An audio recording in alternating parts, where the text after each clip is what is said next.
क्या English English English लगा रखा है बे। 4 साल का था मैं जब मेरे पापा जबलपुर में किसी हलवाई के यहां काम करते थे। खुद तो कभी स्कूल गए नहीं, इसलिए अपनी गांड घिस घिस के मुझको स्कूल में भर्ती करवाया। अब कहने के लिए तो वो इंग्लिश मीडियम स्कूल था, लेकिन साले हमारे टीचर लोग खुद हिंदी में बात करते थे। हमारे स्कूल के लड़के एक दूसरे से यो व्हाट्स अप डो ऐसे बात नहीं करते हैं। क्या भौंक रहा है तेरा लंडा आजकल है? ऐसे गले मिलते हैं। किसी तरह रट्टा मार मार के 10th तक पहुंचे तो पता चला कि जिंदगी में सफल होने के लिए एक ही तरीका है और वो है इंजीनियरिंग। सब यही कहते थे, माँ बाप, टीचर लोग, गली का वॉचमैन भी हमसे पूछता था, और भैया कैसी चल रही है आपकी तैयारी? भाग बेंचो, तुमको क्या करना है? इसलिए हमारे स्कूल के बच्चे हम सब पहुंच गए बकरों की तरह। मैं IIT, मैं NIT। अरे जिस बच्चे ने अपने बाप को जलेबी तलते देखा है वो तो यही सोचेगा ना कि जिंदगी में पैसा ही सब कुछ है।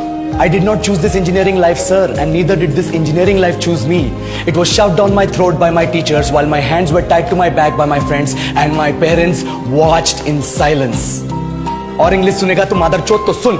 10th के बाद 2 साल लग गए इस कॉलेज में घुसने के लिए, कोचिंग में निकाल दिए। ना कुछ खेले ना कुछ सीखे, और 2 साल बाद जब यहाँ पहुंचे तो पता चला कि बड़े शहरों के कॉन्वेंट स्कूल के पढ़े बच्चे जब अंग्रेजी में बात करते हैं तो मरे हुए फूल भी खिल उठते हैं। हा हवा में ऑक्सीजन की मात्रा बढ़ जाती है इनकी अंग्रेजी सुन के। और पूरे कॉलेज की लड़कियां इन इंग्लिश स्पीकिंग लड़कों को अपना जीवनसाथी.com मान चुकी है। तुझे क्या लगता है? मुझे कभी लगा नहीं कि मैं अपनी अंग्रेजी पे काम करूं, अपने पर्सनालिटी पे काम करूं। बहुत लगा। ये चूतिया इंडस वैली सिविलाइजेशन का जो एजुकेशन सिस्टम बिठा के रखे हो, जिसमें हर साल में 10 सब्जेक्ट, हर सब्जेक्ट में theory, practical, viva, lab work, external, internal, majors, minors, assignment, project, thesis, गांड मार के रख लिया हमारी। महीनों तक नहाना भूल जाते हम लोग और फिर हमारा परसेप्शन बना देते हो कि हम ऐसे ही रहना चाहते हैं। अब इस साल में एक बार कल्चरल फेस्टिवल आता है, एक बार, उसके लिए भी प्रोफेसर से भीख मांगनी पड़ती है। अरे बिना इंग्लिश बोले, बिना लड़कियों से बात किए कौन गांडू रहना चाहता है वैसे?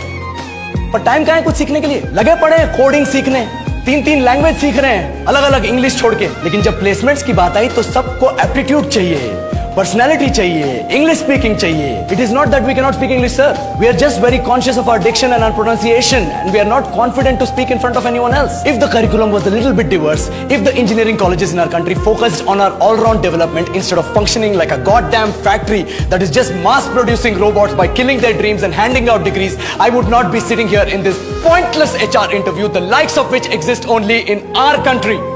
ये लो सर, बोल दिया मैंने 4 और लाइन अंग्रेजी में। अब बताइए, क्या मैं आपके मल्टीनेशनल कंपनी के लायक हूं? Do I have the potential to be a slave of your esteemed organization?